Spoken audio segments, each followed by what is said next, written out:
part 2 of building with the ugly goblin. Last time we discussed how to start world building, how to paint out the broad strokes and the finer details, as well as touching on pantheons, magic systems, and the importance of exceptions. Our world is full of them. So if any of that interests you, I suggest you check out that video first before we dive in here. And when you've done so, come back, join me here, and we're going to talk about how to ground your world through designing realistic geography and settlements. And once we've covered that, I'm going to show you how to develop and expand on any creative ideas you might have using my creative world building question engine. So stick around until the end for that.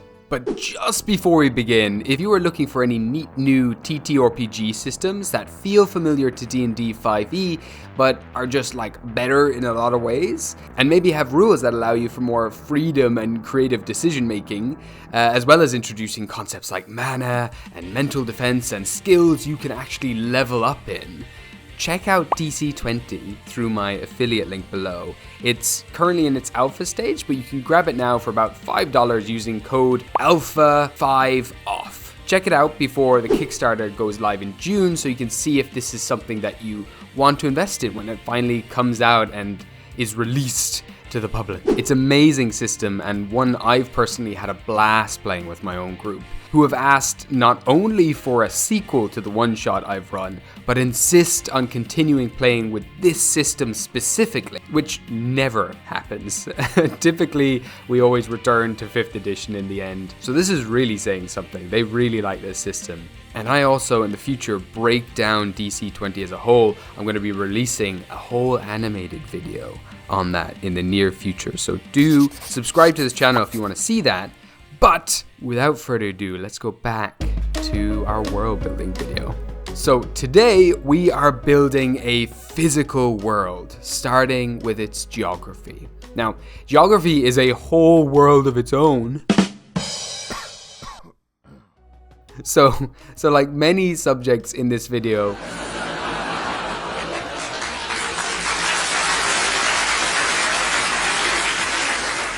I'll only be covering the basics. And if you want more information on anything that I've been saying, check out the description below where I will link a load of videos that I have personally found super useful.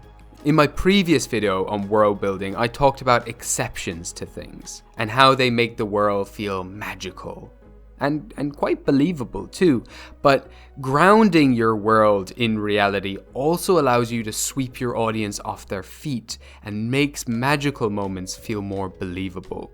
So here are just a few small geography tips for you to keep in mind when you're filling out your world with mountains and rivers and oceans. For rivers, they typically move from high points, like the top of a mountain where ice and snow and rain collects and melts, and move down to lower points because that's how gravity works, and they often move to the lowest point, which is typically the sea. Rivers will almost always take paths of least resistance, so you won't typically find a river burrowing straight through a big mountain or a boulder.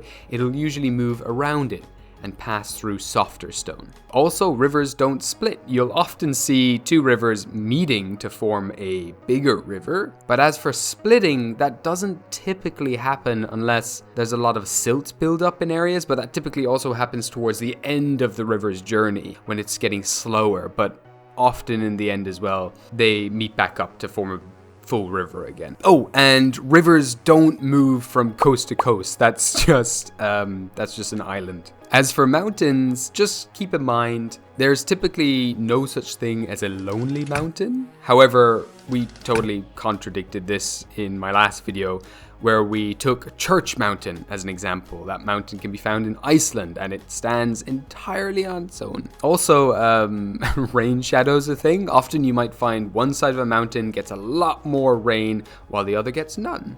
And so you'll find one half of the mountain is very green and lush while the other is more dry and barren. And then lastly, mountains typically form along tectonic plates when they either come together and buckle or separating, releasing a lot of magma which cools into big old pointy mountain boys. So If you are designing a world, you might want to consider if there's tectonic plates and where they are, and then design your mountains there. Or do it the other way around if you want. Do it backwards.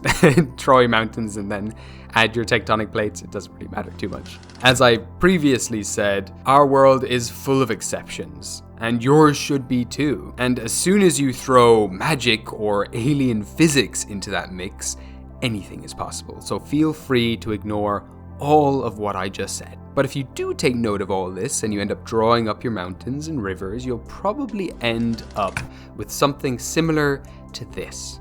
Can anyone guess what world this map belongs to?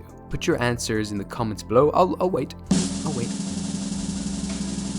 That's right, everybody. It's Middle-earth. But it's really weird, right? Like, it's very hard to recognize a place without all the place names everywhere. We're missing the settlements, the imprint of human, or elves, or Fremen. So let's talk about where we should place our towns and cities, because typically people don't just set up a town in the middle of nowhere, although some people do. And they set up a town just in a desert or something, call it Bad Town, because I just want to set up a town here for no goddamn reason apart from the fact that I can say that I've set up a town. But typically those settlements won't prosper or grow and will often just die. Or at least they won't last throughout the ages. But the cities that do grow and prosper are typically built in areas with the following. So in ancient times, fresh water was invaluable. And it still is today, but through irrigation and everything else later down the lines, we can set up cities further from fresh water. But in ancient times, it was a must to survive. And so rivers and natural wells are very important to establish your settlements near. During this era too, we also moved from being hunter-gatherers to sowing our own crops. So fertile land is also super important. Often too, you might find that places of worship are often a strong enough reason to establish a settlement. Faith is a very powerful thing. Additionally, large areas of flat land are needed for a city to expand and grow. You need flat open areas to allow for the construction of homes and other infrastructures. Interestingly, Kyoto used to be the capital of Japan, primarily because of its religious function.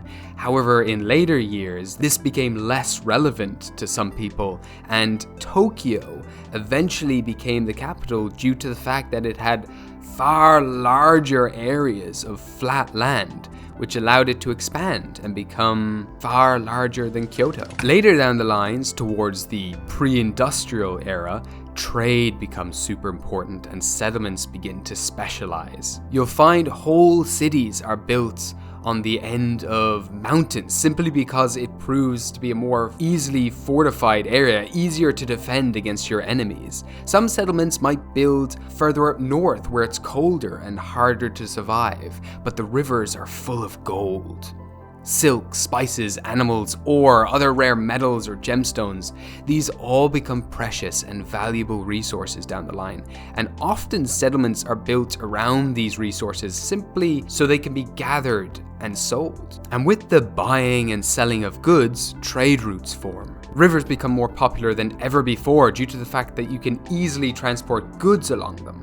Coastlines become prime spots for shipping and trade, and what you'll find is that people will also try to monopolize on trade routes.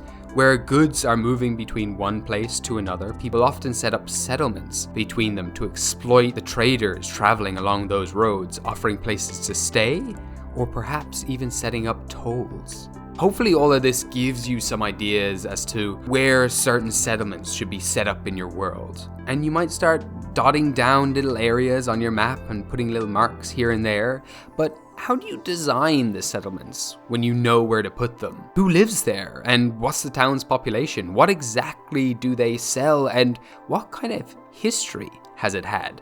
Well, It just so happens I have invented a genius machine that can create rich and develop concepts with ease. Simply put your creative ideas into this wonderful invention and out pops a fully established, fully functioning piece of world building that you can clip straight into your world. I call it the Creative World Building Question Engine. And the concept is really simple. Step 1, come up with a creative idea. Step 2, bombard it with questions: who, what, when, where, why, and how, all of those. And step 3, answer those questions with a creative an answer as you can possibly conceive. Step 4, bombard those answers with more questions. And on it goes until you have something that looks a little like this. Here is the concept for a city called Thjarlheim that I wanted to produce and orientate around the production of magical guns. And so, with the concept of magical guns being my base, I asked myself, how are they made, who made them, where are they made, and who uses them? As for how they're made, I did some research on gunpowder with the help of Dr. Stone, of course, and found that it was made with 3 core ingredients: sulfur, charcoal, and saltpeter, which is essentially like old cave poop. Charcoal was easy. I knew there would have to be a lot of woodlands nearby where the trees are cut down and burnt to make charcoal, and so outside the town there would be a lot of loggers and lumberjacks. As for sulfur, hot springs are a great source, and so I decided that this town would also have a lot of bathhouses, which would be a beautiful tourist attraction as well if you visited. But also, the whole city would stink of this eggy, sulfury smell mixed with the smoke of charcoal being made and also the ironwork factories that would be producing the guns themselves. Ore would of course be needed to make the guns, so immediately I thought of mines being set up. So also it's a mining town now, very industrial, but also has a lot of beautiful onsens. The caves were perfect too because I needed the town to have a source of saltpeter. But then I started thinking, what part of this gun is actually magical so far? And so I thought, what if the guns themselves aren't magical, but the gunpowder is?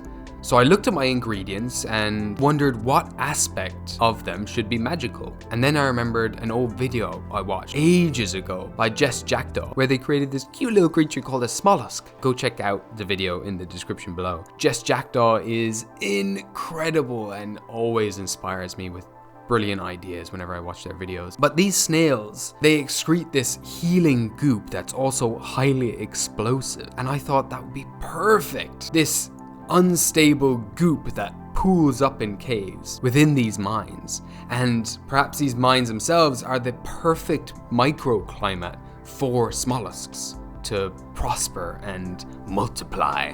So now I had gunpowder that could either harm or heal people. I love the idea of these guns being built primarily like shotguns with these explosive spreads that can harm or heal, or perhaps take the life energy from a creature and give it back to someone else. I also thought about the history of this town and what these mines perhaps were originally used for in the past. I came up with a concept that these mines were originally run by demons who mined demonite, a rare source that formed whenever demonic influence was strong in a certain area, and now these demons were weaponizing it here on the material plane. But they couldn't harvest it themselves, and so they captured hundreds of Eladrin as, interns?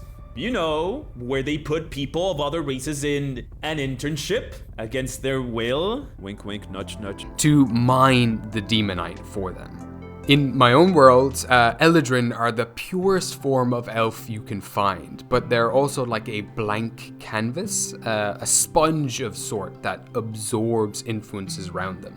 And so Eladrin, who moved to the sea, for example, quickly turn into sea elves, or elves who live in the woods become wood elves, and so on. This is my way of rationalizing why there are so many different kinds of elves in D&D, but I also believe that Eladrin take pride in their purity, and in my current timeline of Gostar, have retreated into the Feywild to retain that purity, to be uninfluenced by anything else other than themselves.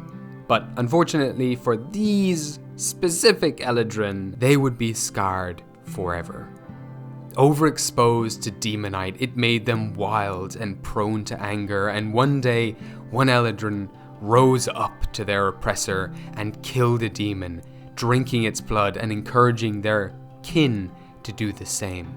This act sealed their fates, and they gained power to overthrow their oppressors, now being able to fight like demons do. But their faces were now forever scarred with demonic runes, brands to show the world how far they had fallen from purity. Their skin became a muddy red, and their once light, weightless silver hair became heavy and gold. Blood elves, as they would be called from this day on, were prone to anger and sinful urges. But despite the bitterness and fear that the world showed them, they built Thjarlheim and designed weapons that they would sell to anyone who wished to rise up to any form of oppression. They don't regret their actions and believe anyone who is willing to fight for their freedom deserves a chance to claim it. But yes, this is Thjarlheim, and an example of something I created using the creative world-building question engine. This is my method that I've been using to create and establish new ideas for years and years and years. But tell me in the comments, what are yours? From here, this spiderweb can keep going out and out and out, but eventually you need to cut it off and start establishing other areas. But eventually you will find it's like dropping lemon juice on invisible ink. Your world will already be created, it already exists, but anytime you use the creative world building question engine to establish a certain part of your lore, you're dropping that lemon juice on the invisible ink on your map and revealing parts of that world and its lore that becomes permanent. And eventually, if you start dropping enough ink drops all over the place, you'll have a pretty good sense of what your world is. So I encourage running lots of one-shots in different areas of your world so you can establish them all. Encouraging your players to add to the lore of the world when they design new characters too. The more you all collaborate and the more you travel around the world, the more it will grow naturally. But these are all things I covered in my last video, so go check that out. And if this world of Gostar, which has been 10 years in the making, interests you, check out my Patreon too. I'm slowly writing up the whole lore of this world. It's gods, NPCs, magic items, and it's just general history and fantastical locations. I release multiple lore documents each month and hope to one day convert all of this to a big old source book. I also produce commissioned Homebrews of the month requested by and made for my GigaChad goblins. And next month, in May 2, I'll also be running a one-shot in this world. It's going to be a Western-themed adventure, so if you're interested in having me as a DM and playing with other tabletop enthusiasts, check that out on Patreon too. There's only a few spots, so get them while they're there. And thank you too to all of my amazing patrons out there. You are incredible. And if you want to see more of me talking about different topics and things, check out one of these videos here. I've done a whole bunch of things so far. Thank you so much for watching. Love you all. Goodbye.